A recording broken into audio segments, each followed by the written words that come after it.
gusto estar con ustedes, hermanos, y aprovechando esta oportunidad para meditar en la palabra del Señor, que tanto bien nos hace a todos y tan necesario es a cada uno de nosotros, ¿no? Y pensaba justamente que se puede meditar eh, sumado a todo esto que justamente estamos comentando, ¿no? De dificultades, problemas sociales, problemas personales, desafíos, la sociedad violenta quizás entre la que vivimos, los gobiernos, los gobernantes, bueno, todo esto que orbita alrededor nuestro, ¿no? Y que dificulta el vivir cotidiano y también tiene una influencia importante. Hablábamos recién con los hermanos de que hay una diferencia importante también entre ser del Señor y no serlo, de hecho, ¿no? La vivencia es muy diferente. El creyente también está afectado de todas estas complicaciones de la sociedad, del mundo en que vivimos, pero las podemos sobrellevar de una manera muy diferente por causa de la ayuda del Señor, ¿no es cierto? Y todo lo que el Señor nos brinda en la comunión con Él, con los hermanos, el miembros de la iglesia del Señor, que son todos bendiciones de parte del Señor, ¿no? Para nuestro sostén, para nuestro crecimiento, ¿verdad?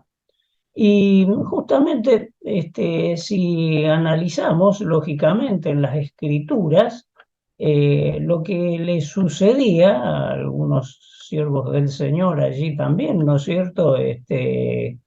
Claro, podemos reflejar allí un poco los acontecimientos difíciles, los desafíos, dificultades, ¿no es cierto? Y ver cómo lo resolvieron y que podemos sacar de enseñanza también para nosotros, ¿verdad? Y me estoy refiriendo a lo que le sucedió a un rey, al rey Josafat, que bueno, fue un buen rey, eh, lo menciona allí, podríamos abrir nuestras Biblias en el segundo libro de Crónicas.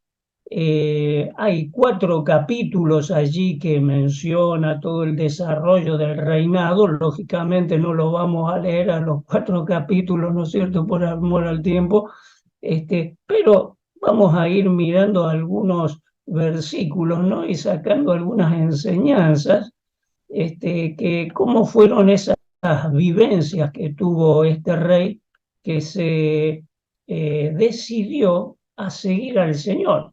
Nosotros vemos en el contexto de los reyes que hubieron malos reyes y algunos buenos reyes, ¿no? O sea, en la diferencia estuvo en que siguieron al Señor y otros hicieron lo que bien les parecía y tuvieron unos reinados catastróficos, ¿no? Como nos cuentan los pasajes bíblicos. No fue el caso así de Josafat. Allí, mirando en el capítulo 17 y el final del capítulo 16 nos narra de que él era hijo del rey Asa, que también había tenido un reinado bueno, podríamos decir, y bueno, evidentemente decidió seguir los mismos caminos Josafat. Pero bueno, vamos adelante con algunas lecturas bíblicas, alguna meditación. Ir al versículo 3 del capítulo 17, donde dice qué fue lo que marcó el camino, el derrotero allí de este rey. Y dice textualmente el versículo 3, Josafat, Jehová estuvo con Josafat porque anduvo en los primeros caminos de David, su padre, y no buscó a los Baales. Así que acá nos está dando el principio fundamental. Y notemos que comienza diciendo no que Josafat observó a Jehová o a Dios, sino que Dios miró de una forma particular a Josafat. ¿Por qué? Porque vio que ciertamente había inclinado su corazón a seguir el Señor, a buscar los caminos del Señor, ¿no es cierto? Entonces, claro, qué bueno es saber que el Señor tiene una lectura plena de lo que son nuestros sentimientos, nuestro corazón, nuestros pensamientos, nuestra mente, ¿no es cierto? Y a dónde buscamos orientar nuestra vida, más allá de dificultades, problemas que todos tenemos ciertamente, ¿no es cierto? Pero hay una decisión firme, buscar al Señor, buscar los caminos del Señor, ¿no es cierto? Y el Señor ciertamente, y vamos a ver en el transcurso de los distintos pasajes bíblicos que muestran también cómo observa esto el Señor y cómo se dispone de una manera particular a ayudarnos, ¿no es cierto? Y a sostenernos, ¿no? Y más cuando dice también, agrega que no buscó a los Baales, claro, una cosa muy común en ese tiempo, la idolatría, ¿no es cierto? Tantos dioses allí inventados, imágenes, lo único que hacían era irritar a Dios, y cuanto más mandando Dios sus mensajeros, los profetas, ¿no? Anunciando de que eso era un error, porque no tenía sentido alguno, ¿no es cierto? Y cuántas cosas podemos encontrar al respecto. Pero allí estaba, podríamos decir, la decisión tomada, buscar los caminos del Señor, ¿no es cierto? Pero y suma en el versículo 4 que dice, anduvo en los mandamientos de Dios. Así que ya esto no pasa solamente por una determinación de buscar, sino también de andar. Pero, ¿qué podemos tomar nosotros acá también como enseñanza? Que para andar hay que saber por dónde andar. Y esto habla de lectura bíblica, no habla de otra cosa, ¿verdad? Donde quizás todos de alguna manera nos cuesta encontrar los tiempos, ¿no es cierto?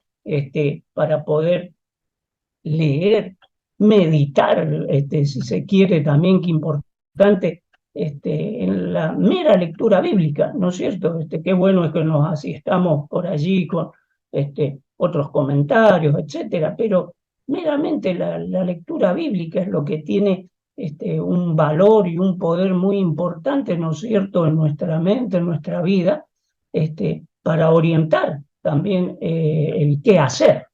Y de qué manera hacer ante los desafíos que todos tenemos, los mayores, los chicos, en fin, todos estamos afectados, ¿no es cierto?, de desafíos, de responsabilidades, ¿verdad? Y si lo queremos hacer de una manera correcta y que dé buenos resultados, tenemos que echar mano a esta provisión que ha dejado el Señor de su palabra, ¿no? Para poder aprender, ¿no es cierto? Y orientar nuestro camino. Pero el versículo 6 dice algo también muy interesante, porque dice que se animó en su corazón en los caminos de Jehová. Así que ahí hablamos de tener ánimo, ¿eh? Y ese ánimo que es por allí un faltante que se puede presentar, ¿verdad? Es común en nuestros tiempos el desánimo, que riesgoso que es incluso que el desánimo, el desaliento entre en la iglesia del Señor, entre en cada uno de nosotros, ¿no es cierto? Porque desaliento produce desánimo, ¿no es cierto? Así que, y pasan cosas que por ahí nos lleva a esto, pero justamente notemos qué interesante que en esto que estamos meditando, de buscar al Señor, buscar en su palabra, ¿no es cierto?, puede revertir esto, porque ¿quién más que el Señor para animarnos? Así como en aquel Salmo 23 vemos ese tan notorio, dice, confortará mi alma, o sea, es el que nos levanta, ¿no es cierto?, nos anima, nos alienta, ese es el Señor. Pero eso de parte del Señor. Pero dice más todavía el pasaje, porque dice que se animó, pero quitó los lugares altos y las imágenes de todos estos dioses paganos, ¿no es cierto?, que habían en el tiempo. en aquellos tiempos. Quitó sería la palabra que a nosotros nos tiene que interesar mucho, porque habla que si evaluamos lo que sucedía en esos tiempos con el pueblo de Israel, ¿qué pasaba? Estaban todos estos vales, ¿no es cierto?, imágenes, etcétera, de acera y todas estas cosas que nos menciona la Biblia. ¿Qué lograba todo esto? Atrapar la atención de las personas, ¿eh? Atrapar su tiempo, porque iban allí a aquellos templos que habían y adoraban y hacían cuantas cosas, ¿no es cierto?, en vano, porque eso no le traía nada favorable, peor aún, porque lo único que se hacía era irritarlo al mismo Dios, que permanentemente les llamaba la atención para que vayan a él. Pero, ¿qué hizo Josafat? Dice que quitó todo eso, o sea, fue a los templos, fue a las imágenes y sacó todo eso. Tomó una decisión, quitó lo que, como decimos, robaba tiempo, espacio en la mente, para que las personas, ¿qué hicieran? Miraran al Dios del cielo, ¿no es cierto? Y dejaran de estar distraídos en esas cosas que lo único que le traía como resultado era una perversión, porque bueno, no vamos a hablar de todas las cosas que se hacían en esos templos y demás cosas inmorales y demás, ¿no es cierto? Pero ¿cómo lo podemos traer a nuestro tiempo eso? Porque hay que quitar, ese es el mensaje que encontramos acá. Y seguramente también nosotros vale la pena quitar algunas cosas que dentro del contexto de lo vano, nos quitan atención, nos quitan tiempo, o nos ocupan tiempo, y nos ocupan espacio en nuestra mente, en nuestro pensamiento, llevándonos a pensar otras cosas que de golpe no son las más elevadas, sino que están dentro, como digo, del contexto de lo vano. Y hoy día hay mucho de esto, ni hablar de lo que está referido a las pantallas, ¿verdad? Televisión, computadora, celulares, y podríamos agrandar la lista, pero básicamente mucha gente está muy metida en estas cosas, ¿no es cierto?, que tienen una parte buena, útil, pero en paralelo con esto también sabemos que hay una parte nociva, ¿no? Y ya el mero hecho de, más allá de lo útil, por útil que pueda ser, si ocupa mucho tiempo y mucho espacio, nuevamente, nuestro tiempo es desfavorable y no va a traer los mejores resultados. Así que concretamente este pasaje nos insta a hacer una autoevaluación personal, seguramente, ¿no es cierto? Y ver qué habría que quitar para dar más lugar a buscar las cosas del Señor, que son las que realmente nos van a alentar, nos van a ayudar para llevar adelante nuestra vida, ¿no? Luego dice que pasamos al versículo 9, dice que enseñaron en Judá la palabra de Dios. Ahí fue una determinación que tomó Josafat también, ¿no es cierto? Había que enseñar. Y bueno, y si nosotros decimos dónde se enseña la palabra, bueno, básicamente en la iglesia, ¿no es cierto? Compartimos el mensaje de la palabra de Dios, hacemos un análisis, y aprendemos. Así que es importantísimo la comunión dentro de la iglesia del Señor, la asistencia a las reuniones, ¿no? Tenerlo como prioritario. Me sabía sugerir un hermano allí en mis primeros tiempos de creyente, ¿no?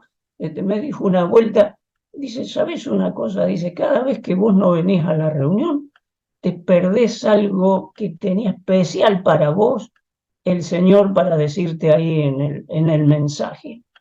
Y me quedó, han pasado unos cuantos años, ¿no? De esto, seguramente andaría flojito yo con las reuniones, pero es cierto, ¿no? El no asistir a las reuniones nos estamos perdiendo siempre un mensaje de parte del Señor, ¿no?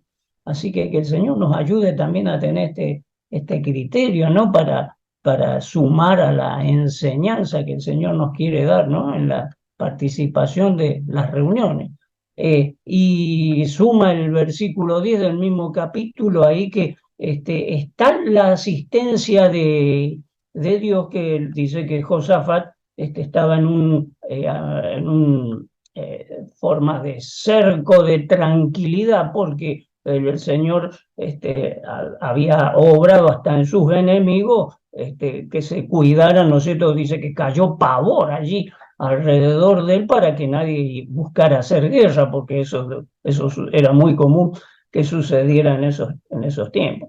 Pero luego, en el capítulo 18 seguimos viendo algunos pasajes, ¿no? Dice, claro, ahí aparecen algunas malas decisiones que tenemos que tener cuidado también, ¿no? Porque dice que tanto en el versículo 1 como 2 cuenta el escenario que tenía en ese momento. Claro, Josafat buscó al Señor, buscó seguir los caminos, Dios lo bendice, con riquezas, dice, con gloria. Así que, ¿cómo estaría Josafat? Estaría, pero con todo bien, ¿no? Pero el tanto bien lo empezó a hacer tomar malas decisiones.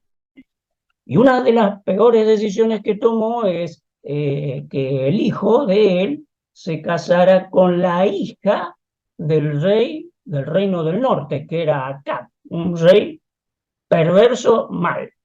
Y que, enemigos por tiempo, pero en ese tiempo, claro, riquezas, gloria, es como que se acercaron, ¿no es cierto? Malas decisiones, ¿no? Al punto de emparentarse con alguien totalmente incorrecto, porque no solo Acab era un rey perverso, sino que la esposa era terriblemente perversa y no había otra posibilidad que la hija que se casó con el hijo de Josafat también tuviera en la misma línea, ¿no? Pero bien, allí empezaron las malas decisiones, nos cuenta ahí los dos primeros versículos, ¿no? Y siguieron las malas decisiones, porque claro, como estaban tan bien, ¿no es cierto? Y el reino del norte también estaba pasando un buen momento, dijeron, bueno, juntémonos y vamos a atacar a los sirios, ¿ah? Porque los sirios son enemigos, así que nos juntamos los dos y le vamos a pasar el plumero a los sirios. Bueno, ¿qué hicieron? Buscaron consejo, y acá es lo que nos tiene que llegar a nosotros también de enseñanza. Cuidado con los consejos, porque de parte del rey del norte, Acab en este caso, tenía 400 profetas. Ajá. ¿Y qué le decían los 400 profetas? Sí, rey, vos andá ahí contra los sirios que vas a ganar, no te quepa duda. Y más si vas con Josafat, que también tenía un ejército muy numeroso, vas a ganar. Un desafío fácil, según ellos, ¿no es cierto?, anunciado por esos 400 profetas que eran falsos, ¿no es cierto?, no eran profetas de Dios, y eran 400, ¿no? Veamos qué tremendo el consejo de la masa, digamos, ¿ah? Todos dicen que hay que hacer tal cosa, entonces allí va el que escucha y dice, claro, si lo hacen todos aconsejan eso, vamos por allí. No por la cantidad significa que está bien, porque aquí había un profeta que estaba también en ese tiempo en el Reino Norte, que ese era verdadero, ¿no? Y Acab no lo quería porque dice que siempre le profetizaba lo malo para él, y era uno solo versus 400, no temo que tema, ¿no? Pero Josafat, como ciertamente tenía más comunión con el Señor, dice, bueno, traigámoslo, Micaías se llamaba, dice, traigámoslo que él nos diga a ver de parte de Jehová qué nos va a pasar. Bueno, ¿qué sucedió? Que Micaías le dijo lo que iba a suceder. Si iban a pelear con los sirios iban a ganar la batalla. Y es más, es notorio que también en la lectura de los pasajes sale otro consejero, que es el enviado del rey, que lo envía a buscar a Micaía. Y en el camino, como que lo va llevando ahí a la presencia de los dos reyes estos, le dice, pero mira, Micaía, 400 han profetizado que les va a ir bien. Hacé vos lo mismo, no te metas en problemas. Hacé lo mismo que hacen los otros, para no tener problemas. Sí, sí, sí, le dijo Micaía. Voy a hacer lo que Dios me mande que haga, dijo Micaía. Y fue allá delante de los dos reyes y le dijo lo que Dios le había dicho, que le había dicho Dios que lo iba a los sirios le iban a ganar la batalla. Por supuesto que lo mandaron a la cárcel al pobre Micaía y ahí se acabó la historia. No sabemos más qué pasó con este profeta. Pero notemos qué tema, ¿eh? Los consejos. Tenemos que tener cuidado con los consejos. Tenemos que tener cuidado con a quién escuchamos dar el consejo, que ciertamente tenga un vínculo directo y un respaldo directo con la palabra de Dios, con el mensaje de Dios. Porque el Señor a todos los creyentes nos asiste con su espíritu y nos da esa campanita, ¿vieron?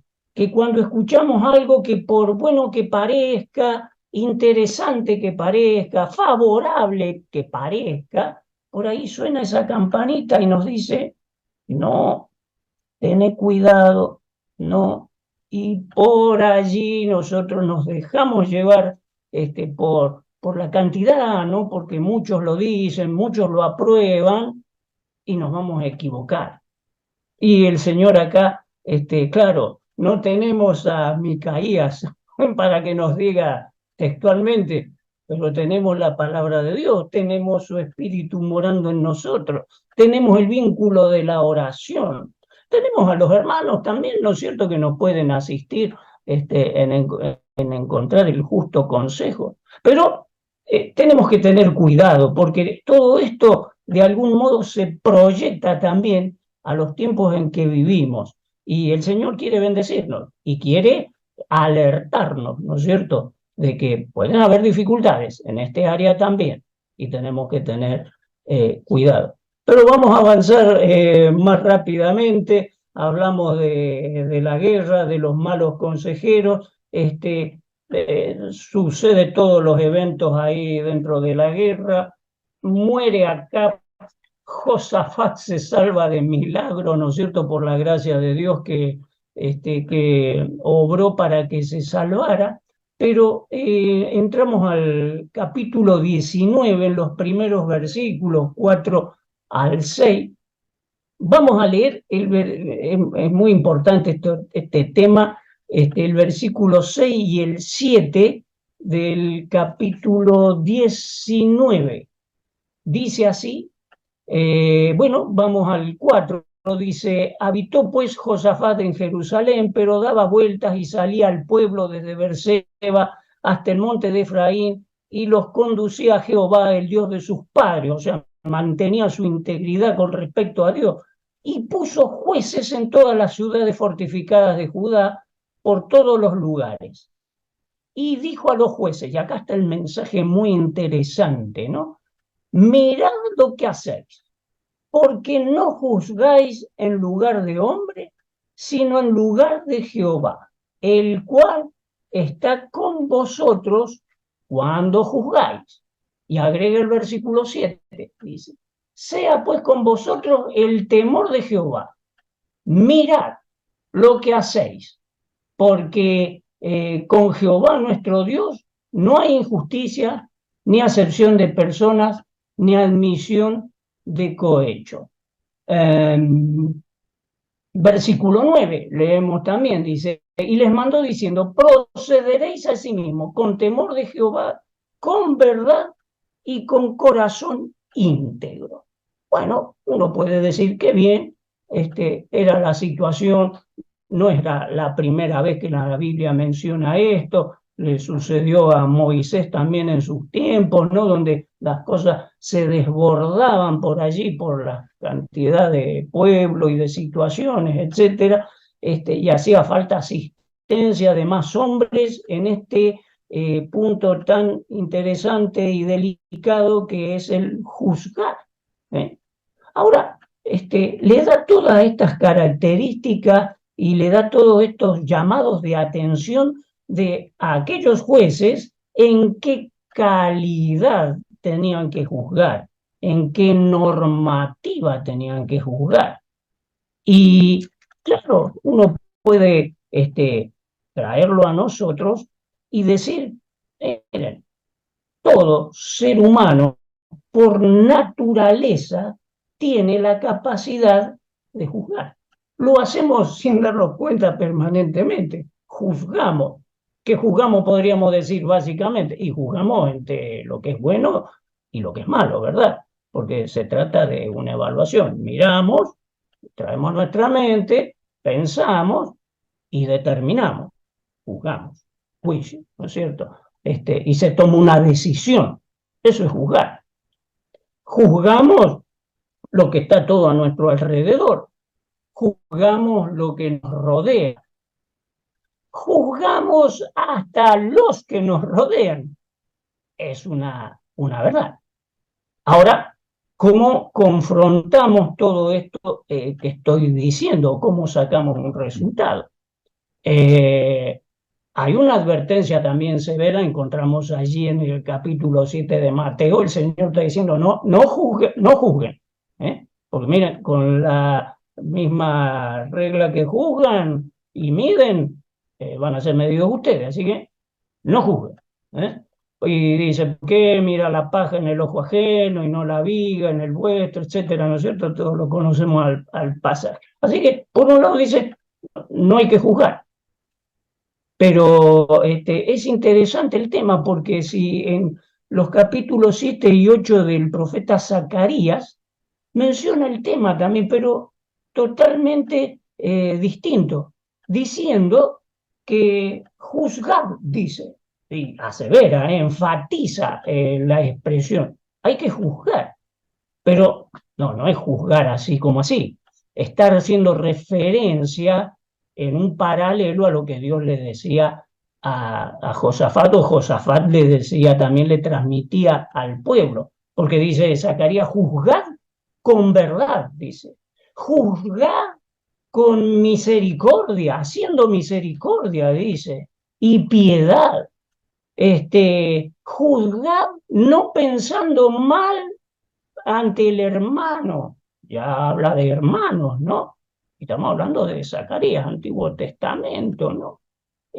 Así que está establecido un modelo que se puede establecer, un juicio correcto, justo, dice también que tiene que ser conducente a la paz.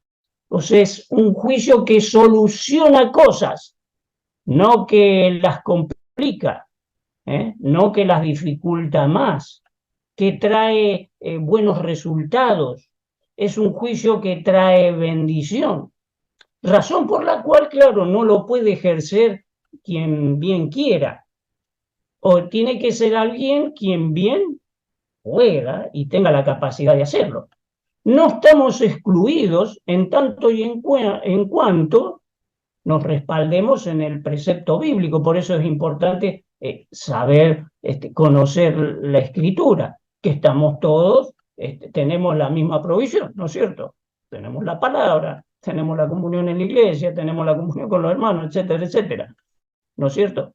Pero qué bueno es poder alcanzar este formato de juicio, porque es bueno, ¿eh?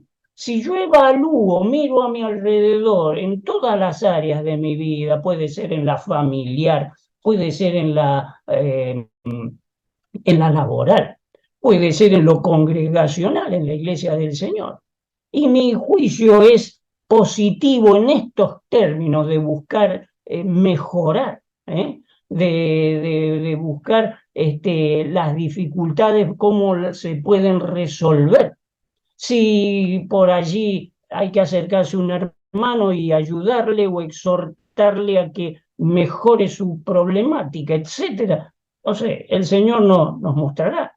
No cabe duda que los hermanos ancianos tienen que tener una capacidad en este orden, ¿no es cierto?, para también trabajar. El Señor ha puesto un orden en su iglesia también.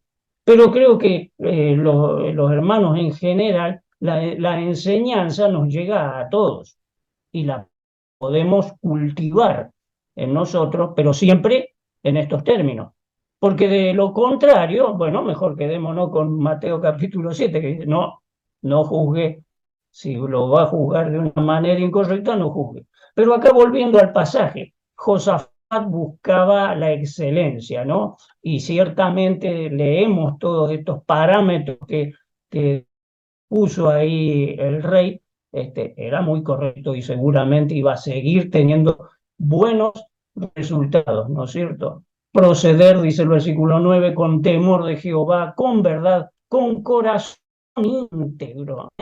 Eso habla de una calidad, ¿no es cierto?, adelante del Señor, muy, muy buena, ¿no? Ahora, las cosas empiezan a complicar ya para ir cerrando en el capítulo 20, porque en medio de que otra vez estaban en tiempos de paz y de tranquilidad, aparecen las dificultades, y las dificultades severas, un desafío grande. ¿Qué le había sucedido? Cuenta allí los primeros versículos que los ejércitos de Moab y Amón se venían a pelear con Josafat. Y venían en una cantidad que era impresionante. Para tener una idea escalofriante, capítulos atrás nos muestra los ejércitos ahí, el reino sur donde estaba Josafat. Hay una lista para distintas cantidades de soldados que sumadas dan como 1.200.000 guerreros que tenía disponible Josafat. Pero uno dice, estaba armado hasta la cabeza, no, y este ejército era sumamente más numeroso y sabía él que no tenía chance. Era un desafío tremendo. La noche se hizo presente, ¿no? Le iba a ir mal.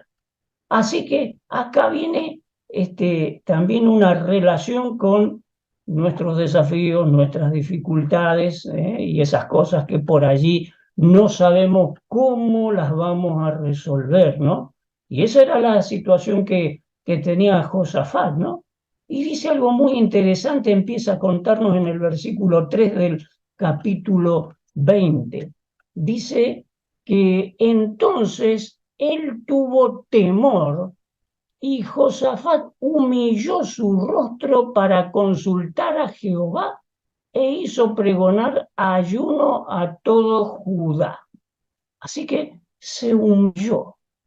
Lógicamente que lo primero que hizo fue mirar al Señor, porque si miraba abajo y veía sus condiciones, ¿no es cierto?, era para ponerse ciertamente nervioso, ¿no? Pero no, levantó la vista y tuvo temor del Señor y se humilló para consultar al Señor. Y ahí vino. Y vamos al versículo 12, le va a expresar cuál era la situación que estaba con ellos. Y vemos ahí que dice, no tenemos fuerza, dice, no sabemos qué hacer.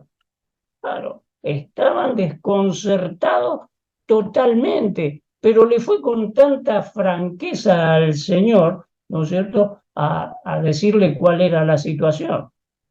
Y el Señor le va a contestar.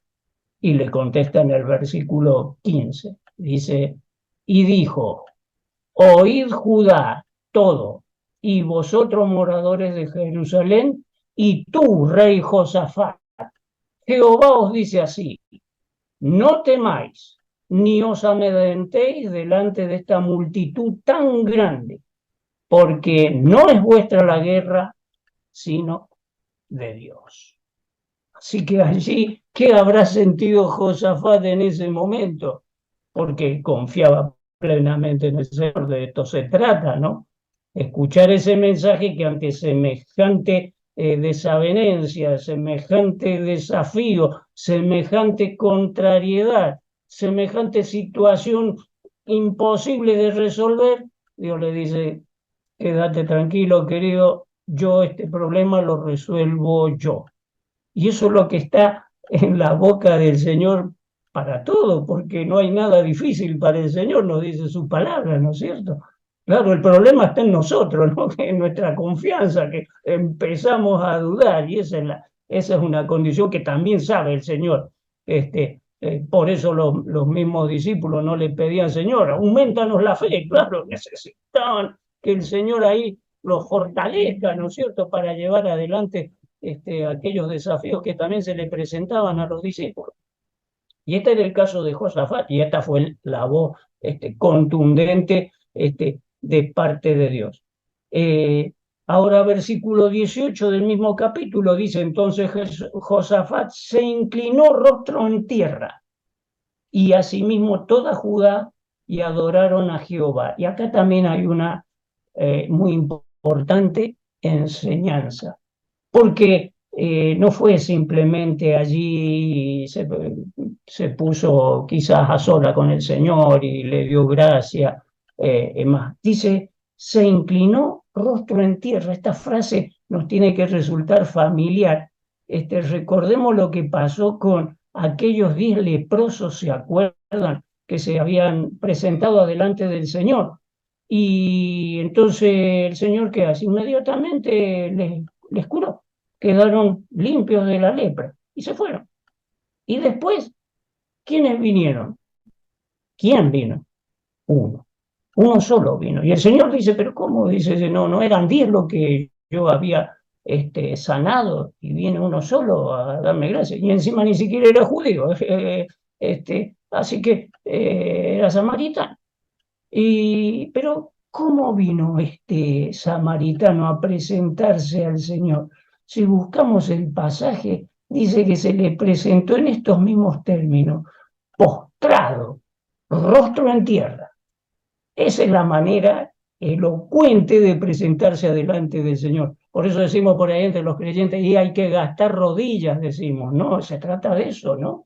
Es una buena forma de presentarnos adelante del Señor, de rodillas, postrado, rostro en tierra. No quiero imponer con esto una doctrina de que la única manera que haya de orar al Señor sea esta, porque por allí iremos manejando en el auto y necesitamos orar al Señor, o iremos en el colectivo, el Señor escucha nuestros pensamientos. No se trata de aplicar doctrina en esto, pero estos hombres, cuando tuvieron severas necesidades, se presentaron así con el Señor. Y ciertamente personalmente me agrada mucho, ¿no? Me parece una forma muy elocuente a tener en cuenta, por causa del Señor, por el reconocimiento al Señor, y por reconocimiento de nuestra profunda necesidad, ¿no es cierto? Y cuántas necesidades encontramos en los hermanos, ¿no es cierto? O conocidos que padecen, ¿no? Así que bueno, de allí en adelante podríamos seguir viendo algunos puntos más, pero el Señor los asistió, les dio victoria ciertamente ante esta situación de guerras y demás, y pudo vivir en paz por el tiempo que gobernó. Pero podemos cerrar con un pensamiento, diciendo que una correcta actitud y una correcta decisión trae buenos resultados. Y esto es lo que nos marca la realidad de los resultados, la realidad, lo que se ve en la práctica. Que el Señor nos ayude a mirar lo que sucede en pos de los resultados, en pos de un hacer, de un llevar adelante lo que competa hacer a cada uno, y mirar los resultados. Porque si los resultados son buenos, realmente buenos, es que hemos acertado. Ahora, el problema está en decir, estoy haciendo lo que tengo que hacer, pero los resultados no son los que debieran ser, no son buenos. Nos tenemos que parar y evaluar, ¿no es cierto? Y cuanto más acercándonos al Señor para pedir ayuda, para que nos ayude a corregir, que seguramente no faltará la asistencia del Señor si ciertamente nos acercamos a Él en este pedido de ayuda. Así lo hicieron nuestros antepasados, estos reyes, ¿no? Que el Señor nos bendiga y nos ayude a poder nosotros también tomar estos ejemplos. Que el Señor bendiga su palabra.